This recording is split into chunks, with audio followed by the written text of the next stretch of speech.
Kalito, Chin Chukma. We want to welcome our viewers today in the United States and around the world to Indigenous Black Native Americans, yesterday, today, and forever. In this video, we want to talk about the history of Black Indigenous Native Americans. I know many of you saw the documentary Black Indians, and in that very good documentary, they talked about the experience of Black people who were enslaved, who were taken in or ran away to Native communities. You did have some of that happening during that time period in the past when slavery was in effect in the United States. However, there is a portion of the history that was not shared in that video, and that inspired me to produce this video. What was not discussed in that video is the fact that there were indigenous Black Native Americans here in the Americas prior to the European arrival and prior to the Black slave trade from Africa. All right? So without further ado, let's get into this story. I want you to take a look at the first drawing. It is a picture of indigenous natives from the area of Virginia in 1585, as it was depicted by the English. Take a look at the native on the left. You'll definitely see the wide nose, the full lips, and you can compare his features to the native on the right. Let's take a look further to document how widespread Black indigenous natives were and how they were mixed in with the other natives, all living together as one, in harmony, as one people. Let's take a look at a drawing of the natives that were discovered by explorers from Virginia to Florida in the year of 1671. Take a close look, particularly I would say more so at the natives in the Virginia area. You'll see the dark, rich skin. You'll see the afros. Then take a look within that community and take a look at the natives in Florida on that same drawing. And you will see natives of a lighter complexion with straight hair. You see a mixed look of natives all living together, right? All right, let's jump forward to the Spanish mission explorers and the natives that they documented. Okay, you can see these dark Black indigenous natives. This is what would later become the state of Florida, and this is in the early 1800s. You can take a look at the complexion, skin tones, and all of that. See that very clearly. Let's continue to move forward and look at the next drawing, still from the same era. You can see the beautiful dark skin. You can see the rockin' afros. You can see the feathers and all that, right? Okay, see, we're all living together, indigenous to the land. Take a look. This next picture is an actual photograph of a Black Sioux. The year is unknown of this photograph. See him rocking his two braids. See both Black and Native features. It's a mixture of Americanized and Native clothing. Okay. Let's take a look at our next picture. This is a Black Native from Kansas. The year of this picture is unknown. It's early 1900s. Let's take a look at this next picture. This is also the early 1900s. Okay. This is a Comanche Indian family. You can see the two mixed blood Black children. You can see in the middle of the Native woman on the left and the Native chief, Comanche chief on the right, a mixed blood Black female.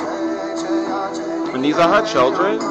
Okay, so you can see the racial harmony, everyone living together.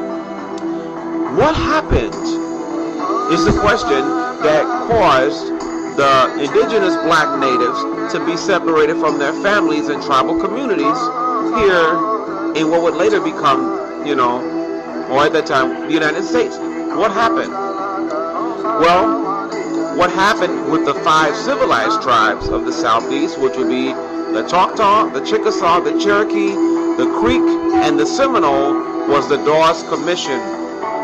The Dawes Commission was enacted in 1893 through 1914, and what this did, this brought pressure from the government for Native people to give up their communal property, their communal lands, if you will, and to adopt even further the American principle of individual land ownership.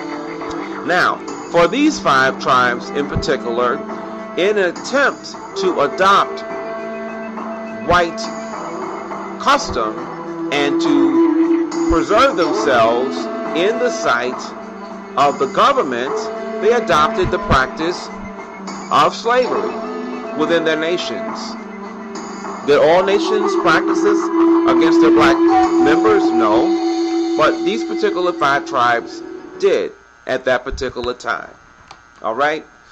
What happened when the commission came in to enumerate the people, count them, and get a census of how many people were native or whatever? They did a couple of things. One of the things was they forced or pressured people that were signing up, the natives that were signing up for the rolls, to only claim membership in one tribe. Many people were members of more than one tribe. Their mother may have been one tribe, father another, whatever, and they were forced to choose one tribe. That's one thing that happened. A second thing that happened was that their black members in their communities were not permitted, or their mixed blood blacks were not permitted to claim their Indian heritage. They had to take what was called status of freedmen, or that they were slave, even though they may have been a slave, but many of those freedmen were mixed blood Indians, black Native Americans. And by taking that status, or rather having it forced upon them, because the agent, by way of just a physical look, you were dark skinned, your hair wasn't straight, you're placed on freedman roll, so you're disenfranchised from your nation. Many of those black natives spoke only the language of their tribe. So many of them didn't even speak English, grew up, practicing custom tradition of their tribe or whatever. And we talked about another video about, how they were displaced, and, especially up in Oklahoma, they had to, create their own communities, so you had a lot of black towns spring up and all of this, all right? So what also happened is that after these community, tribal lands were broken up and dispersed into individual allotments, then came the great sale of Indian lands. Take a look at this picture right here. Indian land for sale. You had the great rush to the west. So you had all the people coming in from the east that wanted those lands, and the government was selling them. All right? The fallout for this, and before I say that, let me say this. What was really, really terrible also about this commission was that it created such a division, in our people, because you also not only had mixed blood blacks in those nations, in those 5 tribes that were affected by the Dawes Roll, but you also had mixed blood whites. So you had full blood natives, you had mixed blood white natives, and you had mixed blood black natives. However, the mixed blood white natives were allowed to stay, or if a white man was married to a native, he was allowed to stay, and his children were allowed to stay. But black slaves of those nations, or black mixed blood natives, or their children, they were not for the most part, permitted to stay. And they had to take the status as freedmen or non-Indians. Okay? So the fallout of that, moving forward, you have, a lot of frustration. I want you to think about how would it be if you were to hear that in your family there were natives and your grandmother was native and your, let's say for example, your great-grandfather or whatever, and you hear these stories, but you wonder what happened. Why weren't you told more? Why wasn't more information given? Why weren't you included, in tribal practices and things like that? Let me tell you, there was a lot going on. Being from myself, a black and native mixture, and having it close on both sides, I got to hear a lot of stories. And also, I have friends who, parents told them the same stories. Grandparents running away from their communities, running to the north, and how being, for some mixed blood black natives in the south, having to, try to pass for all black. I know people whose relatives, great parents, grandparents and great aunts and things like that, told them stories of don't tell people that you're Indian when you go to the store. It was very hard for Native people during this time. Native people like blacks had no rights. It may have been a little easy in some respects to be black, but it was very difficult to be a Native person. This also happened, for some white natives also, but the black natives really had a terrible experience, particularly if you were out in, just in general society. It was very difficult. So a lot of times what happened, people did not tell those stories.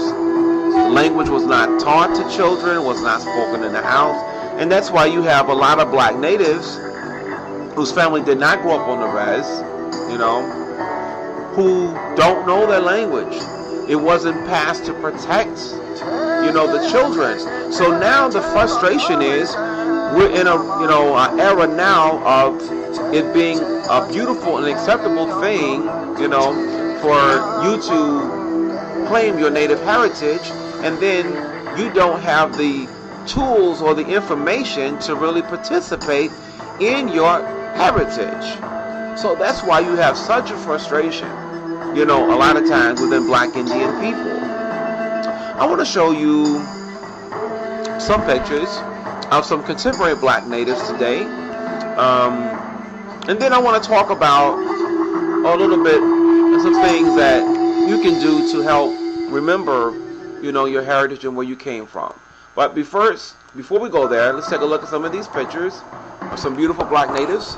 Take a look first at this beautiful black and native female. All right. Also, take a look at this very handsome young black native male. He's at a powwow. He's in his regalia.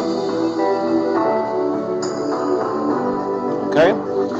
Here is a picture of a black Apache. The next picture is of a black Mohawk. And you may remember this gentleman from the movie Black Indians.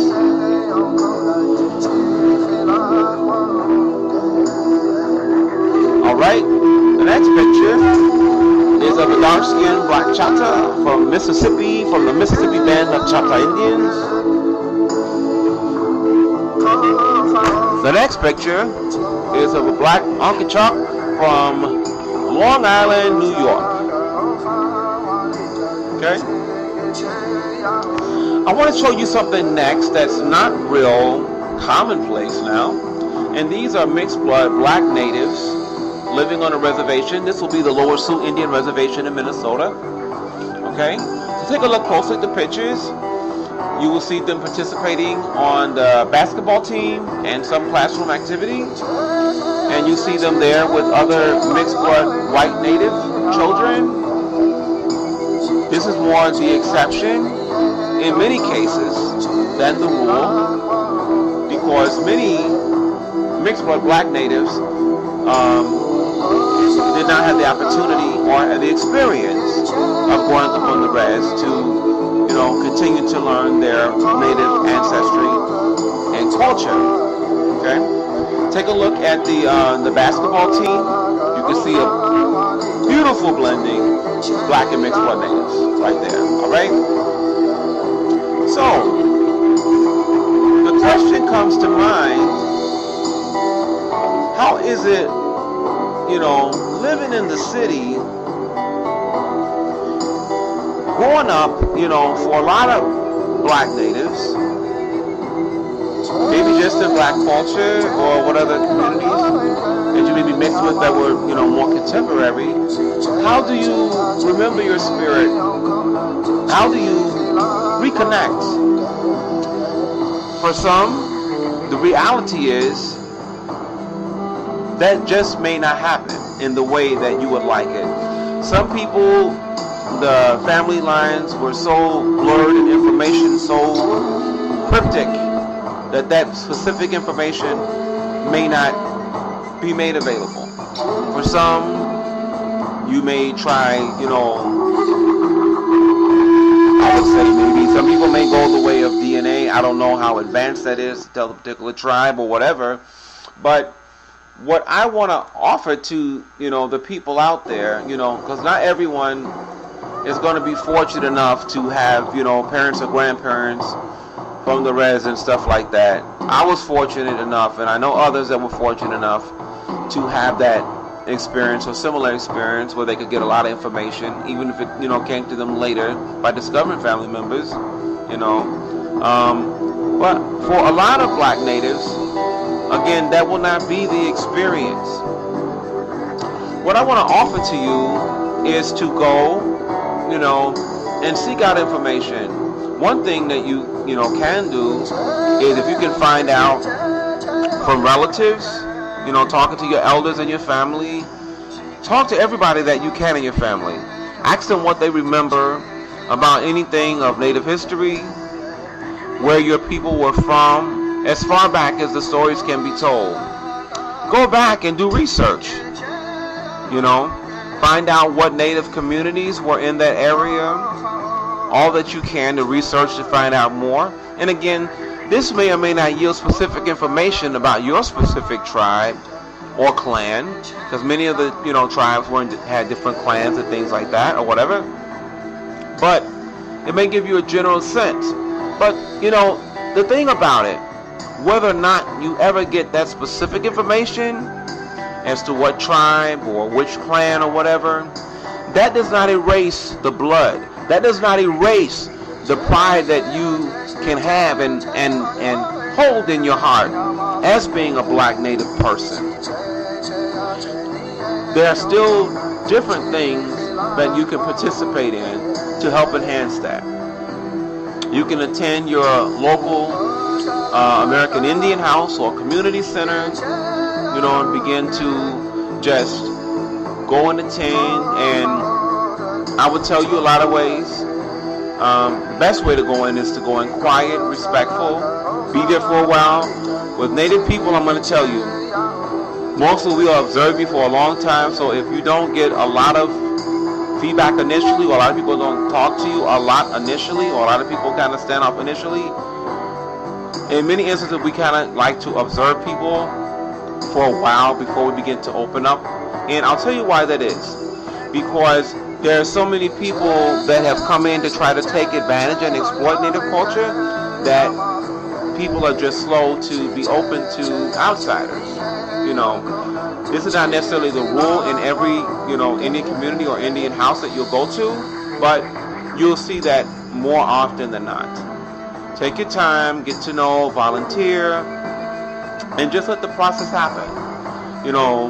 Begin to attend powwows if you all can in your area. You can go online, powwow.com, things like that. Check out your Indian house for powwows that may be taking place, and just begin to, take that pride. Listen to native music. There's so many different things that you can do. I mean, for myself, I've done a combination of all the things, and then additionally, as I said, I have family members that, brought the information forward, and I was fortunate for that. So I've had a chance to take part in a lot of things with my heritage and culture, especially by having the blood so close as that I do. But I definitely understand how many people out there can feel that maybe have not had that experience or may not have the opportunity to have first-hand information. But don't let that discourage you. Know this: we are who our ancestors were. You can listen to native music. There's so many different types. One of my favorite types is round dancing, and things like that. And as you begin to go, and there's different native communities, depending on where you live, you can go online, and find different ones, and just begin to go and be a part. And many of these communities are made of mixed blood natives like yourself. Many of the people, in local Indian community organizations, not all of them, have direct information, though they may be direct lineal descendants of different tribes. So you're not the only one. So don't feel isolated by that experience. Many people, will not have specific tribal information, but it does not have to take away your pride as a native person. One of the things that I do to enhance my spirit, outside of maybe real traditional, social things, is I like to go to the water with my hand drum and sing, powwowing and dancing and things like that, reading about our people.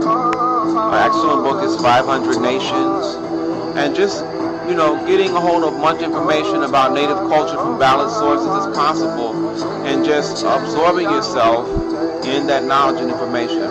It's such a blessing, and don't let anyone tell you, just because you don't have specific information, that you're not native. A lot of people from a lot of different communities may not have, full, complete information about who their great this was or whatever. However, if you know in your heart that is a part of your heritage, embrace that, walk in that in a good way. So I wanted to just bring this information in this video to show how we were all here together, indigenous black natives in one community, how we got separated, as it pertains to the 5 tribes, and how that kind of practice, went around, Indian country. But there is a great coming together once again, and it's a beautiful thing. So I hope this information has been helpful, and that you will definitely begin to explore of your native heritage and your people, and finding out all that you can, and honoring it and cherishing it in a good way. And what I want to say for the future is that we have to pay that information forward.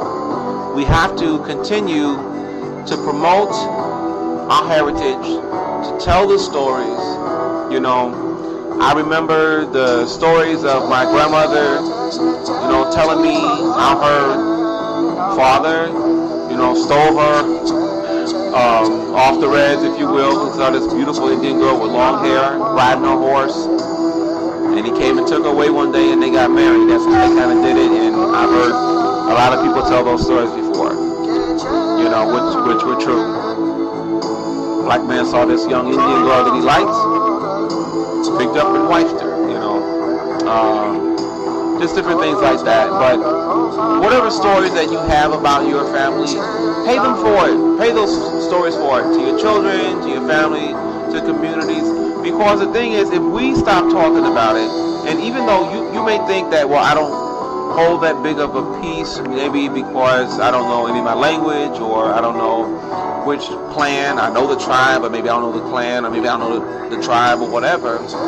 If we stop talking about native culture, even, you know, for mixed blood people that did not grow up in our tribal communities, we lose that much of the culture, and eventually people will stop talking about us, stop remembering, and we have to tell our own stories. You know, to get to the point where people say, well, where are the Native Americans? We're still here. We're still here in all of our many different looks and beautiful forms. All right?